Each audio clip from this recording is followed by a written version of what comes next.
Los seres humanos estamos dotados de ventanas, a través de las cuales percibimos el mundo, los sentidos. Sonidos, impresiones, olores, sabores y sensaciones permiten que lo externo se incorpore a uno mismo, produciendo o reviviendo imágenes y sentimientos de alegría, tristeza, nostalgia o ansiedad, que forman buena parte de la vida de cada uno de nosotros. La poesía empieza con la percepción del mundo. Es una manera de exteriorizar todas esas emociones, sensaciones e ideas que se presentan día a día en la vida de todo hombre y mujer, aunque no necesariamente vividas en carne propia. Es una manera distinta de percibir y expresar algo que se leyó, se escuchó, se vio, o alguien más vivió o simplemente se imaginó. Algunas personas se permiten plasmarlo en el papel o en una canción para comunicarlo a los demás. Cada uno de nosotros encontramos determinada satisfacción al leerlo o al escucharlo. Cada uno le damos un sentido diferente de acuerdo con el momento que estemos viviendo. De este modo, lo que ese poema nos dice a cada uno es único e irrepetible. Incluso, una misma persona puede darle una significación distinta cada vez que lo lee. La poesía se compone de palabras. El secreto está en la manera de ordenarlas según ciertos procedimientos para darles cadencia, sonoridad y armonía. Cada momento de la vida puede ser un estímulo para la poesía. Al despertar, al caminar al trabajo, el indignarnos por alguna injusticia, el ver el rostro de la persona amada, el tropezar por la calle con algún ropavejero, el sonreír ante la ternura de un niño, el vuelo de un pájaro o el recuerdo de un sueño. No hay temas ajenos a la poesía.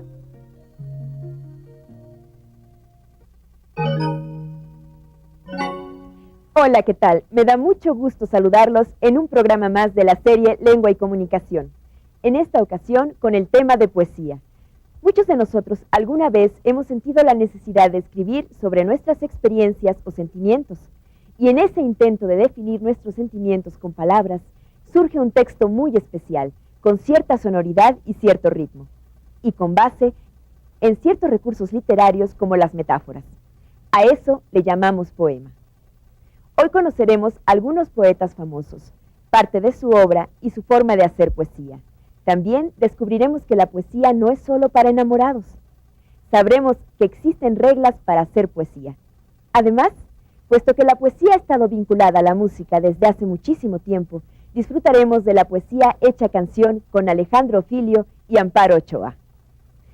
Este promete ser un programa no solo lleno de belleza, sino también de historia, verdad y humanismo. Recuerde que este programa lo hace usted y es para usted.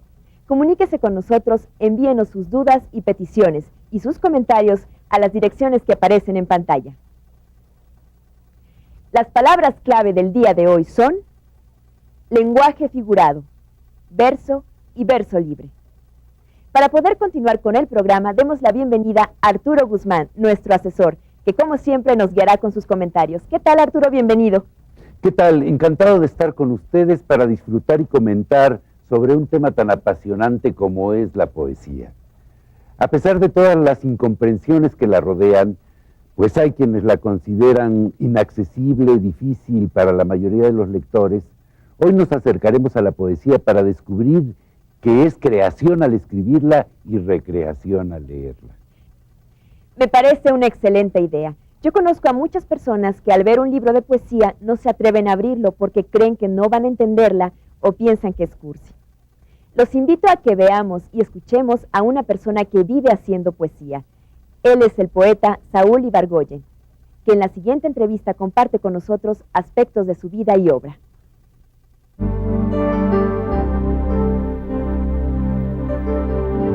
Hay luz debajo, hay más que en la cortina, hay luz debajo, brillando cristalina, no más que en mí salió de ti. Es muy difícil establecer una definición de la poesía. Creo que hay tantas definiciones como poetas y aún como lectores. Podemos decir que es una descarga psíquica de contenidos sensoriales, sensitivos, afectivos, y esa descarga psíquica se va a transformar en palabras, o sea que a través del idioma, que es una manera de representar todas esas sensaciones, esas imágenes y esas ideas. ¿Tú por qué escribes poesía? Creo que porque no puedo evitarlo. Más bien son impulsos, son necesidades de carácter muy interior, muy personal, y que además reflejan también una cierta capacidad, digamos, de percepción del mundo. Lo que uno percibe del mundo no es todo el mundo, es una parte que uno llama realidad. Y de ahí vienen los temas, digamos, las motivaciones, así como también hay motivaciones de carácter personal. ¿Cuál sería la diferencia entre escribir otras cosas, por ejemplo, artículos, noticias, no sé, y escribir poesía? Yo pienso que la poesía está más vinculada a lo afectivo, y sobre todo al mundo de las imágenes, de las sensaciones, más que a lo directamente racional, ¿no? El idioma es lógico, es utilitario, es representacional. Lo difícil es que uno, si quiere representar un sentimiento, ¿con qué palabras lo hace, ¿no? Es imposible representar exactamente un sentimiento o una emoción o una imagen o una sensación con palabras, es imposible. Entonces yo creo que más bien la poesía es una búsqueda para aproximarse a esa representación. Esta plática con Saúl Ibargüen sobre cómo se acercó a la poesía coincide con una pregunta que nos mandaron varios de ustedes. Jorge Martínez de San Luis Potosí, Cristina Morales del Distrito Federal, Patricia Díaz de Durango y Edgardo de Hoyos de Apodaca, Nuevo León. Todos ellos coinciden en la siguiente pregunta. ¿En dónde puedo encontrar poesía que no sea tan difícil de entender? Bueno, primero que nada debe decirse que para entender la poesía no es necesario saber el significado de cada una de las palabras o frases. La poesía no se hace para que las personas entiendan algo, sino para que sientan o evoquen imágenes y recuerdos. Es una cuestión de sensibilidad. Muchos poetas coinciden en que lo importante es sentir el ritmo de las frases, lo que ellas evocan, lo que ellas dicen en otra manera. Ahora, sí hay diferentes medios para acercarnos a la poesía.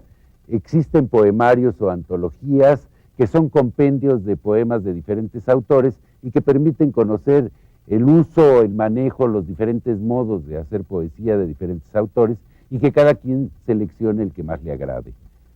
Hay también recitales organizados por instituciones dedicadas a la divulgación de la cultura, en donde se presentan los poetas y leen su obra. Entonces allí puede uno seleccionar qué poeta le gusta, qué poeta no, de quién se siente uno más cercano.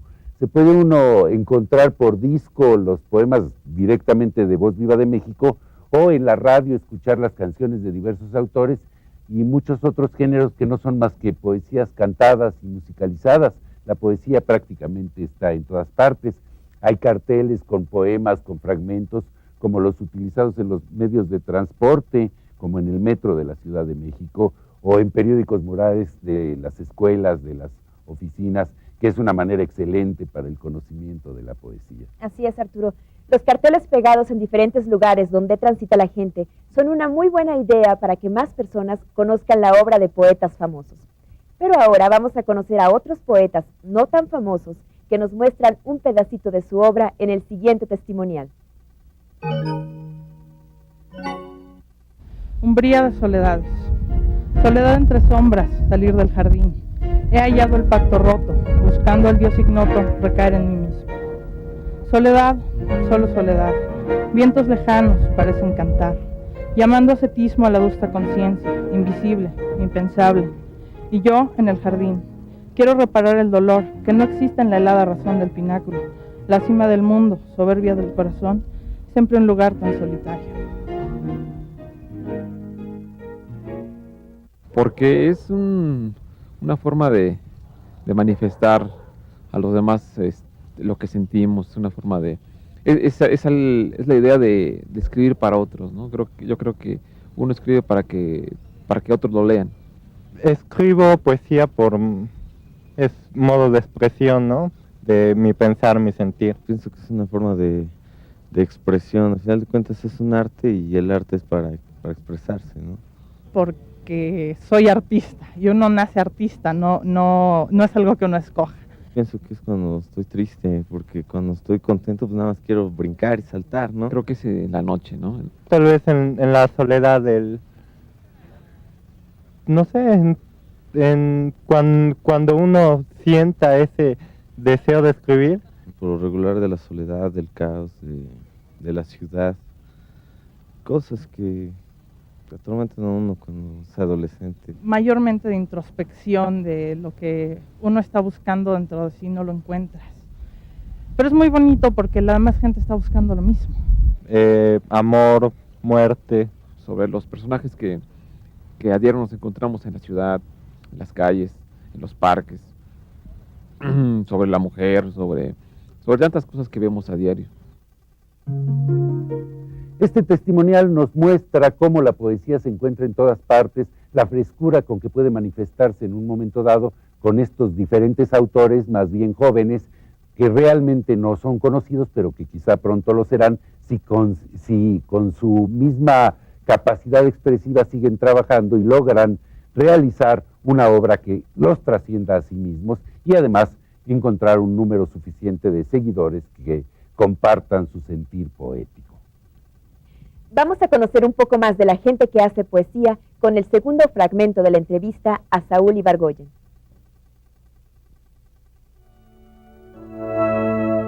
Se congregaban en la plaza para ver que el sol cayera y otro atardecer. Aquella gente de aquel país que aunque pequeño era feliz.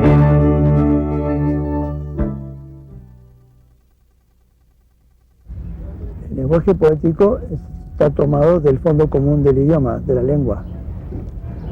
El lenguaje poético incluso obliga a ser ampliado.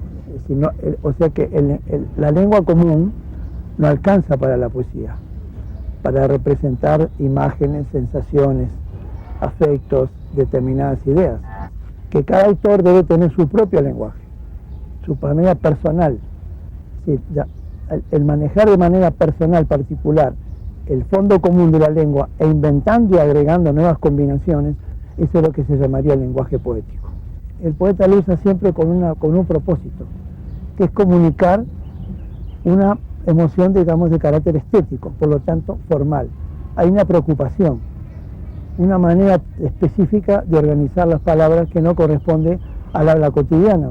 Digamos que a cualquier persona se le escapa un momento poético, una metáfora, una comparación, hay muchísimas, pero no lo hace con un propósito constante, lo hace en determinadas oportunidades. En cambio, para la escritura poética, eso es de carácter permanente, si no la poesía no existiría. Cuando hablamos de poesía, generalmente estamos hablando de la poesía que se lee. Entonces, eso ya significaría un determinado tipo de lector, digamos, más o menos instruido, de clase media, etc. Pero también hay un gran público que recibe la poesía acompañada de la música, en la canción popular, por ejemplo, en los boleros, en los tangos. No son exactamente poemas muchos de ellos, pero ahí hay mucha poesía también. En el rap, en el rock, en los corridos. Ahí también hay mucha poesía. Yo creo que uno de los problemas está en que no ha habido capacidad, hablo en general, para cualquier país del mundo, no ha habido capacidad para conectar a la poesía, como otras formas artísticas, con la vida cotidiana de la gente. Entonces se toma la poesía como algo vinculado a los sentimientos nada más, al amor, al romanticismo y a todas esas cosas. En verdad la poesía está vinculada con todas las actividades humanas. No hay ninguna temática, ni ninguna actividad humana, ningún gesto humano que esté fuera de la poesía. Agradecemos a Saúl Ibargoyen por la entrevista. Arturo, revisando las cartas que nos llegaron durante la semana, me encontré que algunos de nuestros amigos estudiantes de SEA nos mandaron poemas escritos con su propia inspiración. Esto nos demuestra que la poesía no es exclusiva de algunos elegidos. Cualquier persona puede hacer poesía. Bien dicen algunos poetas que lo importante es que lo escrito refleje parte de ti mismo, de tus sentimientos, tus ideas, que salga de tu propio interior con toda intensidad. La inspiración no es algo divino, sino depende de lo que uno lee, de lo que uno vive, escucha, de lo que aprende de los demás. Porque la poesía finalmente tiene vinculación directa y estrecha con los seres humanos, con su vida cotidiana. Así es, Arturo. Fíjate que regularmente se piensa que la inspiración es como un don que solamente lo tienen los grandes poetas, pero con esto nos damos cuenta que no es así.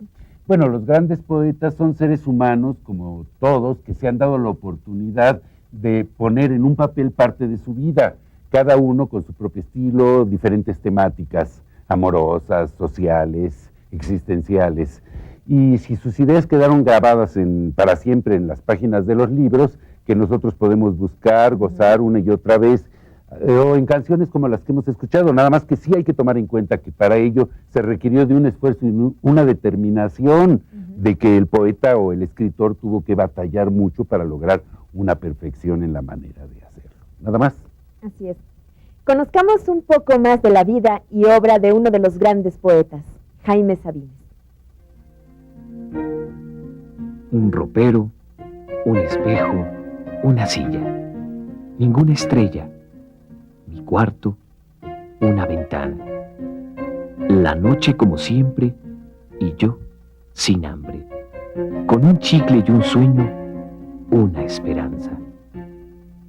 Nacido en el estado de Chiapas el 25 de abril de 1926, Jaime Sabines escribió 11 libros, entre los que se encuentran Oral, 1950, Tarumba, 1956, Yuria, 1967, y Algo sobre la muerte del mayor Sabines, 1973. La poesía de Sabines se caracteriza por mostrar lo cotidiano, lo que se puede vivir en el camión, en la calle, en la casa, en el cine o en cualquier lugar común a todos nosotros. Sus escritos son el testimonio de lo que se percibe a través de la vista, el gusto, el tacto, el oído o el olfato, y que mueve las fibras de nuestras emociones y sentimientos. Él mismo, en el discurso que pronunció cuando le entregaron el Premio Nacional de Ciencias y Artes, decía: La poesía es el descubrimiento, el resplandor de la vida, el contacto instantáneo y permanente con la verdad del hombre.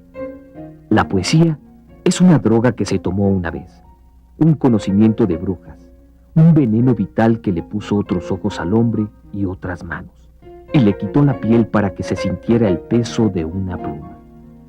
Quiero decir con esto que el poeta es el condenado a vivir. No hay distracción posible, no hay diversión, no hay posibilidad de salirse del mundo. Todo esto debe ser escrito, debe hacerse constar. El poeta es el escribano a sueldo de la vida. Las temáticas en Sabines van de la vida a la muerte, el amor, con todas las variables que conlleva la palabra: ternura, desesperanza, pasión, desconsuelo y siempre sensibilidad. Los amorosos andan como locos porque están solos, solos, solos, entregándose, dándose a cada rato, llorando porque no salvan el amor.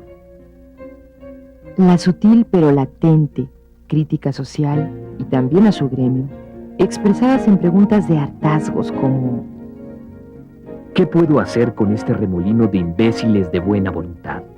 ¿Qué puedo hacer con inteligentes podridos y dulces niñas que no quieren nombre sino poesía? ¿Qué puedo hacer entre los poetas uniformados, por la academia o por el comunismo? La expresión de la muerte en Jaime Sabines es algo vivido y sufrido que le ha arrancado las palabras a fuerza de sentirlo. Amo tus canas, tu mentón austero, tu boca firme, tu mirada abierta, tu pecho vasto y sólido y certero. Estoy llamando, tirándote la puerta. Parece que yo soy el que me muero. Padre mío, despierta. Y en uno de sus poemas en prosa, escrito en la enfermedad y sobre las rodillas, Sabines habla de su sentir hacia Dios. Me encanta Dios.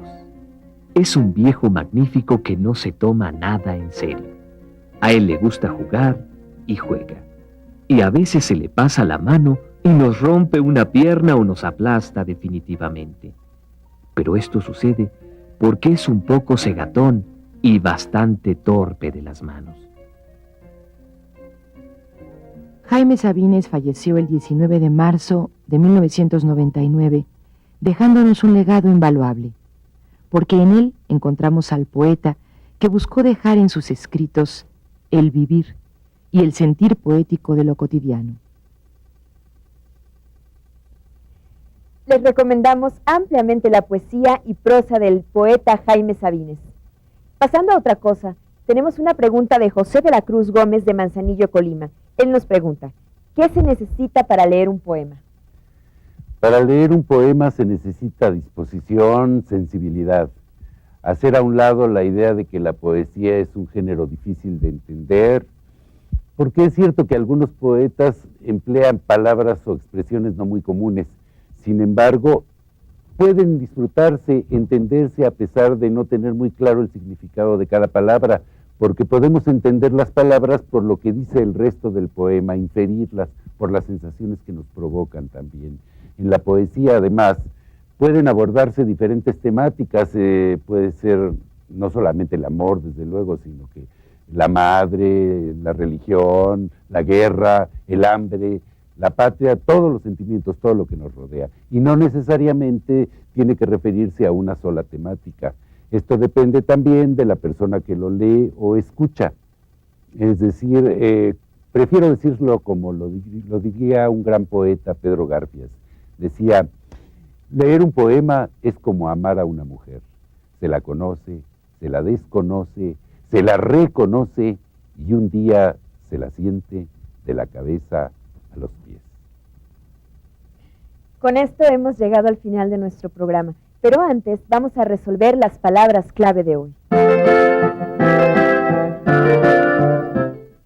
Lenguaje figurado. Es una forma diferente de decir las cosas en la que las palabras adquieren otro sentido. Por ejemplo, cuando decimos el sol despertó temprano, lo que estamos diciendo es que amaneció temprano, ya que en realidad el sol no despierta.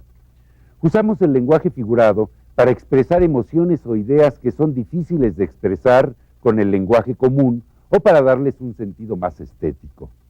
Pero prácticamente todos usamos el lenguaje figurado en expresiones que enfatizan nuestras ideas y sentimientos. Por ejemplo, cuando decimos trabajo como negro, te quiero de aquí a la luna, al caer la noche y otras por el estilo que forman parte de nuestro lenguaje cotidiano. Verso. El verso es cada una de las líneas sucesivas que forman una composición poética. Su extensión es variada y se mide por la cantidad de sílabas que contenga. Por ejemplo, el poema Visitación de Alfonso Reyes. Soy la muerte, me dijo. No sabía que tan estrechamente me cercara, al punto de volcarme por la cara su turbadora bajarada fría. Verso libre. Actualmente es el que más se usa. No tiene una medida fija, es decir, la cantidad silábica varía según el gusto del autor, carece de rima. El verso libre es escrito en función de los efectos sonoros y rítmicos. Hemos escuchado las palabras clave del día de hoy y con esto damos las gracias a nuestro asesor Arturo Guzmán. Gracias por tu valiosa información. Al contrario, damos las gracias a nuestro teleauditorio y esperamos que esté con nosotros la próxima semana. También agradecemos a todos los poetas que con su obra constituyen parte importante del deleite de la vida. Y a ustedes, amigos y amigas del teleauditorio, por su atención y participación en nuestro programa a través de cartas y llamadas.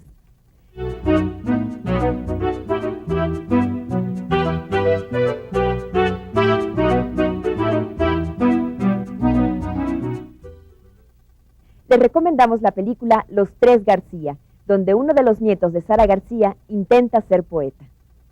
Los esperamos en nuestro siguiente programa. Hasta pronto.